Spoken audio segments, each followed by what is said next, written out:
একদম আমাকে কিস করবি না, আমি তোকে ভালোবাসি না। বললেই হলো আমি তোকে ভালোবাসি আর বিয়ে করেছি এই জন্যই। হ্যাঁ জানি, তোর উদ্দেশ্য যে খারাপ আমার ভালো জানা আছে। এখন আমাকে আদর করতে দাও জান, কাছে আসো, আমি তোমাকে আদর করব। একদম আমার কাছে আসবি না, আমি তোকে ভালোবাসি না বললাম না। তুই আমাকে কোনো স্পর্শ করবি না, আমি তোর আদর নিতে পারবো না। তুমি বললে আমি শুনবো নাকি? এত ঘটা করে তোমাকে বিয়ে করলাম কিসের জন্য? তোমাকে আদর না করে ছেড়ে দেওয়ার জন্য? তোকে বললাম না তুই আমার কাছে আসবি না, যদি আসিস তাহলে আমার থেকে খারাপ আর কেউ হবে না। বললাম তো আমি তোমাকে ভালোবাসি। আমি জানি তুমি বলবে তুমি আমাকে ভালোবাসো না, স্বামী হিসেবে মানো না, তাতে আমার কিছু যায় আসে না। আমি তোমাকে ভালোবাসি, ওই জন্যই বিয়েটা করেছি। এখন তুমি আমাকে ভালোবাসলে কিনা সেটা আমার দেখার বিষয় না। একসাথে থাকতে থাকতে একটা সময় ঠিকই ভালোবাসা হয়ে যাবে। সেটা তোর ভুল ধারণা, আমি তোকে কখনোই ভালোবাসবো না। তুই শুধু আমাকে টর্চার করার জন্য এখানে আনছিস, তাই না? অনেক বোঝানোর চেষ্টা করে যখন বুঝতেই পারোনি, অবহেলা করে দূরে সরিয়ে দিয়েছো, তখন আর কোনো উপায় পাচ্ছিলাম না, তাই তোমাকে আদর করার জন্য তোমাকে নিজের কাছে এনেছি। তোর উদ্দেশ্য যদি থাকে আমার সাথে শারীরিক সম্পর্ক করার, তাহলে তুই আমাকে বলতি, আমি তোকে টাকা দিয়ে দিতাম, তুই কোনো পতিতালয়ে গিয়ে শরীরের চাহিদা মিটিয়ে আসতি। সাদিয়া কথাগুলো বলে শেষ করতে পারল না, তার আগেই রাজীব ঠাস ঠাস করে 2টা থাপ্পড় মেরে দিল ওকে, আর গলাটা চেপে ধরে ও ঠোঁটের সাথে নিচের ঠোঁটগুলো লাগিয়ে দিয়ে কিস করতে লাগলো। সাদিয়া রাজীবের স্পর্শগুলো পেয়ে একদম শান্ত হয়ে গেল, আর রাজীব এরকম বাজে বিহেভ করাতে সাদিয়া অনেকটা ভয় পেয়ে গেল। সাদিয়া রাজীবকে ছাড়ানোর জন্য ওর ঠোঁটে কামড় বসিয়ে দেয়। তখন রাজীব ওকে ছেড়ে দিয়ে ওর ঘাড়ে গলায় নাক খুঁজতে খুঁজতে বলে, কেন বুঝতে পারছিস না আমি তোকে কতটা ভালোবাসি? তোকে কাছে টেনে নেই এই জন্যই যেন তুই অন্য কারো হয়ে না যাস। তুই কেন বুঝতে পারিস না আমি তোকে ছাড়া বাঁচতে পারবো না? ছোটবেলা থেকেই তোকে নিজের কলিজা ভাবি, আর তুই কেন আমাকে এভাবে দূরে সরিয়ে দিস? ছাড় কুত্তা আমাকে, তুই আমাকে একদম স্পর্শ করবি না। আমি বলছি না আমি তোকে ভালোবাসি না।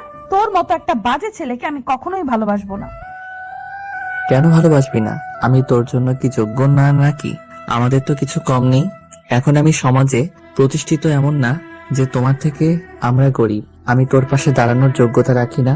এখন তুই বলতে পারবি তোর স্বামীর সবকিছুই আছে, তাহলে কেন তুই আমাকে ভালোবাসিস না? কাককে সাবান পানি দিয়ে যতই ধোয়া হোক সে কখনো সাদা হবে না। তোকে যতই এসব সুটবুট পরানো হোক তুই কখনোই বড়লোক হতে পারবি না, আমি সেটা খুব ভালো করেই জানি। তোমার যা ভাবার তুমি ভাবতে পারো। আমি তোমাকে ভালোবাসি, তাই তোকে নিজের করে নিয়েছি। এখন তুই যত তাড়াতাড়ি আমাকে স্বামী হিসেবে মেনে নিবে সেটা তোর জন্য ভালো হবে, আর যদি না মানিস তাহলে সেটা তোর জন্যই খারাপ হবে। এখন ভেবে দেখ তুই কি করবি। আমি মরে যাব তাও তোকে কখনো স্বামী হিসেবে মানতে পারবো না। আর তোর এসব টর্চার আমি কিছুতেই সহ্য করতে পারবো না। তুই আমাকে ভালোবাসার নামে ধরে এনে রেপ করার জন্য, তাই না? তুই যদি তাই ভেবে থাকিস তাহলে সেটাই। আর তুই শেষ পর্যন্ত এরকম একটা কথা বলতে পারলি আমাকে, তাহলে আজকে তোর সাথে করেই দেখাতে হয়। আমি তোকে কখনোই টাচ করিনি, শুধু তোর কাছে আমার ভালোবাসাটা ভিক্ষে চেয়েছিলাম, কিন্তু তুই সেটা বুঝতেই পারলি না, শুধু আমাকে দোষারোপ করে গেলি, তাই না? দাঁড়া, আজকে তোকে আমি বুঝিয়ে দিব আমি কতটা কঠোর হতে পারি। রাজীব কথাটা বলে সাদিয়ার কাছে এগিয়ে যেতে লাগলো। তখন সাদিয়া পেছনে পেছনে দেওয়ালের সাথে ঠেকে গেলে রাজীব ওকে কাছে টেনে নিল। তারপর সাদিয়াকে ধাক্কা দিয়ে বিছানায় ফেলে দিয়ে তারপর ওর উপরে উঠে যায়। সাদিয়া ছোটার জন্য ছটফট করছে। রাজীব বিছানার সাথে 2 হাতে ওকে শক্ত করে চেপে ধরে, তারপর ওর সাথে শারীরিক সম্পর্ক করতে শুরু করে, যেটাকে সাদিয়ার কাছে ধর্ষণ বলে মনে হলেও বিয়ে হওয়াতে রাজীবের কাছে সেটাই আদর বলে পরিণত হয়েছে। রাজীবের স্পর্শগুলো সাদিয়ার কাছে বিশ্বের মতো লাগছিল। একটা পর্যায়ে সাদিয়া রাজীবকে আটকাতে না পেরে চোখের পানি ফেলতে লাগলো। রাজীবের কাজ শেষ হতেই ও সাদিয়ার বুকে মাথা দিয়ে তারপর ওর বুকে কিস করতে লাগলো। সাদিয়ার অসহ্য যন্ত্রণা হচ্ছিল রাজীব ওকে এমন করে স্পর্শ করাতে, তাই ও কান্না করতে লাগলো। তখন রাজীব বলতে লাগলো, জান তুমি কান্না করতেছো কেন? আমি না তোমাকে আদর করে দিলাম? দেখো আমি জানি তোমার খুব ভালো লেগেছে, যার জন্য তুমি আমাকে আটকাতে পারোনি, তাই না? তুই আমার সাথে এমন কেন করলি? তুই জানিস এই স্পর্শগুলো আমার কাছে বিষের মতো মনে হয়েছে। এর থেকে তো তুই আমাকে শেষ করে ফেললেও পারতি, আমার তাতেও কোনো আফসোস ছিল না। আর তুই কিনা শেষ পর্যন্ত আমার সাথে এত বাজে বিহেভ করলি, আমি সব সারা জীবনেও বলতে পারবো না। তুমি এটাকে বাজে বিহেভ বলছো? আমার কাছে এটাই ভালোবাসা। তুমি আমাকে ভালোবাসো আর না বাসো, আমি তো তোমাকে বাসি। আর একসাথে থাকতে থাকতে ভালোবাসাটা হয়ে যাবে। আমি তোকে জীবনেও ভালোবাসবো না, আর তোর সাথে কখনো থাকবোও না। তুমি কি করে আমার সাথে না থাকো আমি সেটা দেখে নিব। খুব শীঘ্রই তোমাকে বাবুর আম্মু বানিয়ে দেব, দেখবো তুমি তখন কি করে আমার থেকে দূরে সরে যাও। দেখবো তোমার মতো বাঁকা মেয়েকে কি করে সোজা করতে হয়। রাজীবের কথাতে সাদিয়া আর কোনো জবাব দিল না। এবার রাজীব সাদিয়াকে বুকে জড়িয়ে ধরে রেখে চুপ করে রইল। আপনারা হয়তো ভাবছেন এখানে কি হতে পারে। সাদিয়া রাজীবের ফুফাতো বোন, রাজীব ওর মামাতো ভাই। আজকে ওদের দুজনের বিয়ে হয়েছে। সাদিয়ার জন্য রাজীব প্রচন্ড পরিমাণে পাগলামি করত, সাধারণ রিলেশনগুলোতে যেমনটা হয়। সাদিয়াকে রাজীব সেই ছোটবেলা থেকেই পছন্দ করে, কিন্তু সাদিয়াকে দেখতেই পারে না, কারণ সাদিয়ারা একটু বড় লোক। সেজন্য অহংকারে সাদিয়ার মাটিতে পাই পড়ে না।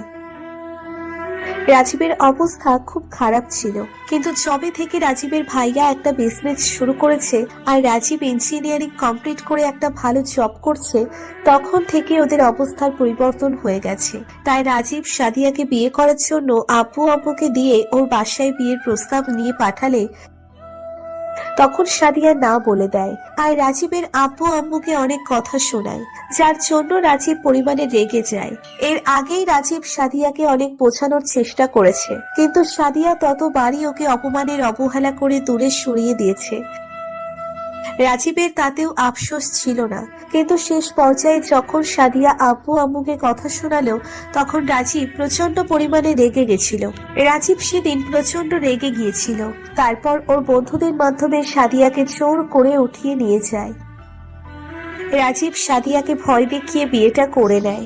সাদিয়া প্রথমে বিয়ে করতে চাইছিল না, তখন রাজীব ওর সামনে একটা ছুরি ধরতেই সাদিয়া উপায় না পেয়ে ওকে বিয়েটা করে নেয়, কিন্তু বলে ওকে মন থেকে কখনোই মানতে পারবে না। আর আজকে সকালে ওদের বিয়েটা হয়েছে। আব্বু আম্মু ভেবেছে হয়তো সাদিয়া মন থেকে বিয়েটা মেনে নিয়েছে, তাই দুই পরিবারই খুশি আছে। কিন্তু রাজীব ওকে ভয় দেখিয়েছিল, বলেছিল আব্বু আব্বুর সামনে যেন কখনো মুখ দিয়ে না বের করে রাজীব ওকে জোর করে বিয়েটা করেছে। তো বাসর ঘরে আসতেই ওদের দুজনের মাঝে কি কথা হলো সেটা তো আপনারা জানতেই পারলেন। পরদিন সকালে সাদিয়ার ঘুম ভাঙতে খেয়াল করে রাজীবের বুকে শুয়ে আছে, আর এখনো ওদের শরীরে কিচ্ছু নেই। সাদিয়া আবার কান্না করে ওঠে। সাথে সাথে রাজীবের ঘুম ভেঙে গেলে রাজীব উঠে সাদিয়ার মুখে পাশে হাত দিয়ে বলতে শুরু করে, বেবি কি হয়েছে? তুমি কান্না করতেছো কেন? তুমি জানো না তোমার চোখের পানি আমি সহ্য করতে পারি না, তারপরও কান্না করতেছো কেন? বলো আমাকে, কে কি বলছে? এত বড় একটা নাটক করে আমাকে অপবিত্র করে দিয়ে এখন বলা হচ্ছে কে কি বলেছে? তুই জীবনেও কখনো শান্তি পাবি না। তুই আমাকে এভাবে নোংরা করেছিস না, এর জন্য উপরওয়ালা তোকে শাস্তি দিবে। নিজের বউকে যদি আদর করাটা নোংরামি হয়, তাহলে সেই নোংরামিটা আমি প্রায় করতে চাই। এখন কথা না বলে চলো গিয়ে গোসলটা সেরে নিই। রাজীবের কথায় সাদিয়া ভয়ে বিছানার এক পাশে গিয়ে গুটিসুটি মেরে বসে রইল। তখন রাজীব ওকে কোলে উঠিয়ে নিয়ে তারপর ওয়াশরুমে চলে যায়। তো বিয়ের পর থেকে সাদিয়া রাজীবের প্রতি একটু ভালোবাসা দেখানো তো দূরে থাক, ওর প্রতি আরো ঘৃণাটা বেড়ে গেছে। উঠতে বসতে ওকে সবার সামনে ছোট করে। রাজীব জানে সাদিয়া ওকে ভালোবাসে না, তারপরও কোনো আফসোস নেই ওর। রাজীব প্রত্যেক রাতে জোর করে হলেও সাদিয়াকে নিজের ভালোবাসায় ভরিয়ে দেয়, যেটা সাদিয়ার কাছে বিশ্বের মতো মনে হয়। তারপর একটা পর্যায়ে সাদিয়ার করা বিহেভিয়ার রাজীব এত বেশি কষ্ট পাচ্ছিল যেটা ও আর সহ্য করতে পারছিল না। তাই রাজীব 2টা মাস যাবত অনেক ভেবে ডিসিশন নিয়েছে আর সাদিয়াকে ডিস্টার্ব করবে না। সাদিয়া যেহেতু চায় না রাজীবের কাছে থাকতে, সেহেতু রাজীব আর ওকে ডিস্টার্ব করবে না। সেদিন রাজীব সারাটা দিন অফিসে বসে কথাগুলো ভেবেছে। তারপর বাসায় এসে ফ্রেশ হয়ে খাওয়া দাওয়া করে রুমে গিয়ে বালিশ আর চাদর নিয়ে যখনই সোফার দিকে শুতে যাবে তখন সাদিয়া অবাক হয়ে ওর দিকে তাকিয়ে রইল। রাজীব বিষয়টা লক্ষ্য করে রাজীবের সামনে দাঁড়িয়ে বলতে লাগলো, এই 7-8 বছরে যেখানে তোর মনে জায়গা করে নিতে পারিনি, সেখানে 2টা মাসের কি জায়গা করে নিব? আমার বোঝা হয়ে গেছে ভালোবাসাটা। আর যাই হোক, জোর করে হয় না। ভেবেছিলাম জোর করে বিয়েটা করলে তুই আমাকে ভালোবাসতে পারবি। আমি যখন ভালোবাসায় তোকে ভরিয়ে দিব, তুই তখন আমার ভালোবাসাটা নিজের মধ্যে নিয়ে তোর মধ্যে আমার বেবিটা বেড়ে উঠবে। কিন্তু তুই আমাকে এতই বেশি ঘৃণা করিস, যার জন্য আমি যতবার তোকে আদর করে ভালোবেসে ভরিয়ে দিই, তুই ততবারই পিল খেয়ে নিস, যেন তোর মাঝে আমার অস্তিত্বটা বেড়ে না উঠে। তুই ভয় পাস না, আমি আর তোকে কখনো নিজে থেকে স্পর্শ করব না। আমি হেরে গেছি তোর ভালোবাসার কাছে। আমি ছোট হয়ে গেছি। উপরওয়ালা আমাকে বুঝিয়ে দিয়েছে সবার কপালে ভালোবাসাটা থাকে না। রাজীবের কথায় সাদিয়া অবাক হয়ে ওর দিকে তাকিয়ে রইল। কারণ সাদিয়া প্রত্যেক রাতে যখন ওর সাথে শারীরিক সম্পর্ক করে, পরদিন সকালে উঠে সাদিয়া পিল খেয়ে নেয় যেন প্রেগনেন্ট না হয়ে যায়। রাজীবের জানার পর অনেক কষ্ট লেগেছিল। ভেবেছিল যখন ওদের একটা বেবি হবে তখন সাদিয়া ওকে ঠিকই মেনে নিবে, কিন্তু যখন দেখেছিল সাদিয়া এরকম কাজ করে, প্রথমে রাজীব নিজেকে শান্ত রাখতে পারলেও পরবর্তীতে খুব খারাপ লাগতো। তাই নিজেকে ওর থেকে সরিয়ে নেওয়ার চেষ্টা করলো। তো ওই দিনের পর থেকেই রাজীব সাদিয়াকে ইচ্ছে করে কখনো টাচ করে না, ওর সাথে কথা বলে না। সাদিয়া বুঝতে পেরেছে মনের দিক থেকে অনেকটাই ভেঙে পড়েছে, অনেক বেশি কষ্ট হয়েছে। এর মাঝে রাজীব নিজেকে অনেক বুঝিয়েছে। ও জানে সাদিয়াকে ভালোবেসে অনেক বড় ভুল করছে, আর সেই ভুলের মাসুলটা এখনো ওকে দিতে হচ্ছে। তাই রাজীব চুপ করে সবটা সহ্য করে নেয়। প্রথম কয়েকটা দিন সাদিয়া ভালো থাকতে পারলেও পরে রাজীবের ভালোবাসাগুলো আর ওর স্পর্শগুলো মিস করতে শুরু করে, যার জন্য সাথে অনেক বেশি পাগল হয়ে যাচ্ছিল। তারপরও অহংকারের কাছে নিজের ভালোবাসাটাকে দূরে সরিয়ে দিচ্ছিল, যেটা রাজীব বেশ ভালোই বুঝতে পারছিল। 6টা মাস কেটে গেল। এর মাঝে রাজীব আর সাদিয়ার সাথে একটু কথা বলার চেষ্টা করেনি। প্রয়োজন ছাড়া কখনো সাদিয়ার সাথে রাজীব নিচে থেকে কথা বলতে আসেনি, যেটা সাদিয়ার সহ্য করতে পারছিল না। সাদিয়া চাই প্রায় রাজীবের সাথে কথা বলতে, কিন্তু কোনো এক ব্যথার কারণে বলে উঠতে পারে না। তো প্রতিদিনের মতো রাজীব অফিস থেকে ফিরে এসে ওর একটা মেয়ে কলিগের সাথে ব্যালকনিতে দাঁড়িয়ে হাসাহাসি করে কথা বলছিল, যেটা সাদিয়া সহ্য করতে পারছিল না। ও ব্যালকনিতে এসে রাজীবের পেছনে দাঁড়িয়ে রইল। রাজীব সেটা বুঝতে পেরে কথা বলা বন্ধ করলো না। তারপর আরো 10 মিনিট বাদে কথা বলা শেষ করে বলল, তুমি কিছু বলবে? তুমি বোঝো না আমি কি বলতে চাই? তারপরও কেন এসব নাটক করো বলো? বলো কি বলবে আর কি নাটক করলাম যার জন্য তোমার এরকম আমার সাথে কথা বলতে আসতে হলো? তুমি বোঝো না অন্য মেয়েগুলোর সাথে কথা বলে আমার মধ্যে কতটা কষ্ট হয়? আমি তোমাকে বোঝাতে পারি না কতটা ভালোবেসে ফেলেছি। তুমি অন্য মেয়েগুলোর সাথে কথা বলে আমার কতটা কষ্ট হয়, খারাপ লাগে। আর কত ছোট করবে? অনেক তো করলে। এখন তো আর তোমাকে ডিস্টার্ব করি না। এখন তুমি চাইলে চলেও যেতে পারো। আমি তো ভুল করেছি। যদি সে ভুল করার জন্য তোমাকে বিয়ে করার জন্য পা ধরে মাফ চাইতে হয়, বলো, আমি সেটা চেয়ে নিব। তারপরেও না, এসব নাটক করো না। এইসব অন্তত আমি বিশ্বাস করব না। কেন বিশ্বাস করবে না? তুমি আমাকে ভালোবাসতে পারলে আমি কেন তোমাকে ভালোবাসতে পারবো না? কারণ ভালোবাসাটা হয় মনের দিক থেকে। তোমার মনের মধ্যেই তো আমি নেই, তাহলে ভালোবাসাটা হলো কি করে? কথাগুলো বলে সাদিয়া কিছুক্ষণ কান্না করতে লাগলো। থাক, কান্না করতে হবে না। তুমি আমাকে ছোট করতেছো, করো। আমি সবটা মুখ বুঝে সহ্য করে নিব। তারপরও এই ভালোবাসাটা নিয়ে আর অন্তত অভিনয় করো না, তাহলে আমি সেটা সহ্য করতে পারবো না। আমি ভুল করেছি, প্লিজ আমাকে মাফ করে দাও। আমি এই 6টা মাসে বুঝতে পেরেছি স্বামীর ভালোবাসার মেয়েদের কাছে সবকিছু। তুমি যেভাবে আমাকে বিয়ে করো, তুমি আমাকে অনেক বেশি ভালোবাসো, আর আমার দেওয়া কষ্টটা সহ্য করতে না পেরে অনেক বেশি কষ্ট পেয়েছো। প্লিজ এসব তুমি আগের মতো হয়ে যাও। আমি এখন তোমাকে স্বামী হিসেবে মানি, আর এই বিয়েটাও মেনে নিয়েছি। প্লিজ আমাকে তুমি বুকে জড়িয়ে নাও। আমি তোমার স্পর্শ না পেয়ে থাকতে পারছি না। তোমার স্পর্শ আমাকে ভালোবাসতে বাধ্য করেছে। প্লিজ একটাবার আমাকে বুকে জড়িয়ে নাও। কথাগুলো বলে সাদিয়া কিছুক্ষণ কান্না করতে লাগলো।